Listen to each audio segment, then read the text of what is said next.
नमस्कार दोस्तों, मैं दीपक शर्मा आपका स्वागत करता हूं और हाजिर हूं एक नई वीडियो लेकर। इस वीडियो में हम पास्ट टेंस को सीखेंगे। पास्ट टेंस के बारे में आइए जान लेते हैं। पास्ट टेंस जो है भूतकाल से संबंधित होता है, जो पीछे घटनाएं हो चुकी होती हैं उन सब के बारे में बातचीत करने के लिए हम पास्ट टेंस का प्रयोग करते हैं। तो इसकी पहचान और ये सब इसके भाग हम वो सभी जानेंगे। सबसे पहले तो हम इसके भाग जान लेते हैं। इसके पार्ट कितने होते हैं? पास्ट टेंस के 4 भाग होते हैं। सबसे पहला भाग होता है पास्ट इंडेफिनिट टेंस, दूसरा भाग होता है पास्ट कंटिन्यूअस टेंस और तीसरा भाग होता है पास्ट परफेक्ट टेंस और चौथा भाग होता है पास्ट परफेक्ट कंटिन्यूअस टेंस। और पहला भाग है हमारा पास्ट इंडेफिनिट टेंस। तो पास्ट इंडेफिनिट टेंस के बारे में हम जाइए जानते हैं। इसकी पहचान क्या होती है? वाक्य के अंत में इस प्रकार की ध्वनि आएंगी, जैसे आ ई ए, आ ई ए, या फिर ये इस प्रकार के जो शब्द आएंगे ता था ती थी या ते थे। अगर इस प्रकार का कोई भी वाक्य है तो हमें समझ लेना चाहिए कि ये वाक्य पास्ट इंडेफिनिट टेंस का होता है। तो आइए अब हम रूल के बारे में इसके जान लेते हैं। तो रूल क्या होता है इसकी इंग्लिश बनाने का? सबसे पहले हम लिखते हैं इसमें सब्जेक्ट। सब्जेक्ट के बाद क्या आएगा? सिंपल वाक्य में वर्ब की सेकंड फॉर्म। उसके बाद क्या आएगा? ऑब्जेक्ट। सिर्फ इतना छोटा सा रूल है। सबसे पहले सब्जेक्ट, उसके बाद वर्ब की सेकंड फॉर्म, उसके बाद ऑब्जेक्ट। आइए एक एग्जांपल द्वारा अब हम इसको समझते हैं। जैसे सीता ने गाना गाया। सीता ने गाना गाया। तो हमारा आ की ध्वनि आती है लास्ट में, गाया। तो ये वाक्य क्या है? पास्ट टेंस का है। और ये क्रिया कहाँ हुई है? पास्ट टेंस में हुई है, भूतकाल में ये काम हुआ, गाया। तो इसका क्या रूल बनेगा? सब्जेक्ट, सेकंड फॉर्म और ऑब्जेक्ट। सबसे पहले सब्जेक्ट क्या है वो लिखते हैं, सीता। सीता, उसके बाद सेकंड फॉर्म गाना ही क्या होती है? सिंग, सिंग। सीता सिंग द सॉन्ग। सीता ने गाना गाया। इसी के अनुसार हम दूसरा वाक्य भी लेते हैं। उन्होंने क्रिकेट खेला या उन्होंने फुटबॉल खेला। इस तरह के वाक्य हैं तो उसका भी हम इसी तरह से सेकंड फॉर्म में बनाएंगे। जैसे उन्होंने क्रिकेट खेला।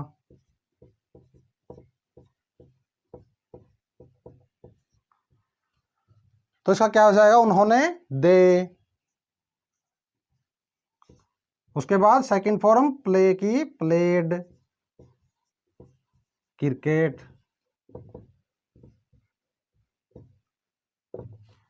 इसी तरह का अगर एक और हम एग्जाम्पल लें तो वो क्या होगा? जैसे उन्होंने आइसक्रीम खाई या उसने आइसक्रीम खाई। किसी भी तरह का हो सकता है। जैसे उसने आइसक्रीम खाई तो हम लिखेंगे उसने आइसक्रीम खाई। उसने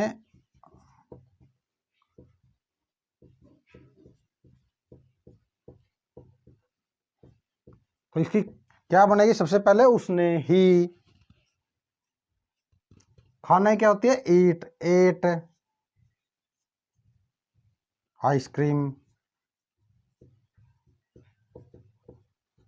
ये थे पास्ट इंडेफिनिट टेंस के सिंपल वाक्य। अब हम करते हैं पास्ट इंडेफिनिट टेंस का नेगेटिव सेंटेंस।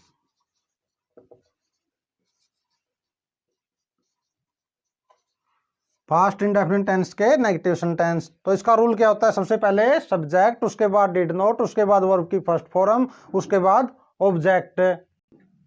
तो आइए इसको एक एग्जांपल के द्वारा हम समझ लेते हैं। ये इसका रूल था, सब्जेक्ट, डिड नॉट, वर्ब की फर्स्ट फॉर्म, उसके बाद ऑब्जेक्ट। एग्जांपल इसका ले लेते हैं। मान ले कोई भी नेगेटिव वाक्य ले लेते हैं कि उन्होंने पत्र नहीं लिखा। उन्होंने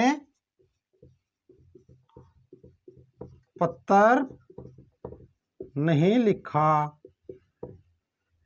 तो इसका क्या आएगा? सबसे पहले दे, उसके बाद डिड नॉट, लिखना की राइट फर्स्ट फॉर्म, उसके बाद object the letter. They did not write the letter. Sita ने आइसक्रीम नहीं खाई। Sita did not eat first form आएगी आइसक्रीम।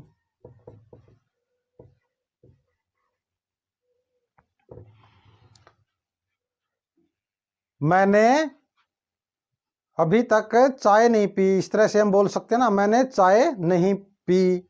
तो इस तरह से ई की ध्वनि आ गई। I did not, I did not first form आ जाएगी टेक टी, मैंने चाय नहीं पी। अगर अभी तक भी हम लिखना चाहते हैं तो लिख सकते हैं till now. I did not take tea till now, मैंने अभी तक चाय नहीं पी। अब हम करते हैं पास्ट इंडेफिनिट टेंस के इंटरोगेटिव सेंटेंस। इंटरोगेटिव सेंटेंस बनाने का हमारा क्या रूल है? सबसे पहले डिड लगाएंगे, उसके बाद सब्जेक्ट, उसके बाद वर्ब की फर्स्ट फॉर्म, उसके बाद ऑब्जेक्ट। इस रूल के हिसाब से हम कोई भी सेंटेंस बना सकते हैं। तो मान ले एग्जांपल हम ले लेते हैं। तो इसमें इंटरोगेटिव है तो क्या से शुरू होगा। क्या सीता ने अपना काम पूरा किया? क्या सीता ने अपना काम पूरा किया? तो ये हमारा इंटरोगेटिव सेंटेंस हो गया। तो सबसे पहले क्या लगाएंगे? डिड। डिड यहाँ पे आ जाएगा, डिड, उसके बाद सब्जेक्ट सीता, डिड सीता, उसके बाद वर्ब की first form complete her work. क्या सीता ने अपना काम पूरा किया। उसके बाद हम कोई और एग्जाम्पल ले सकते हैं, जैसे क्या मोहन ने क्रिकेट खेला?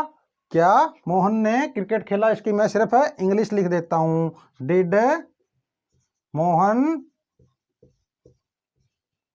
Play cricket.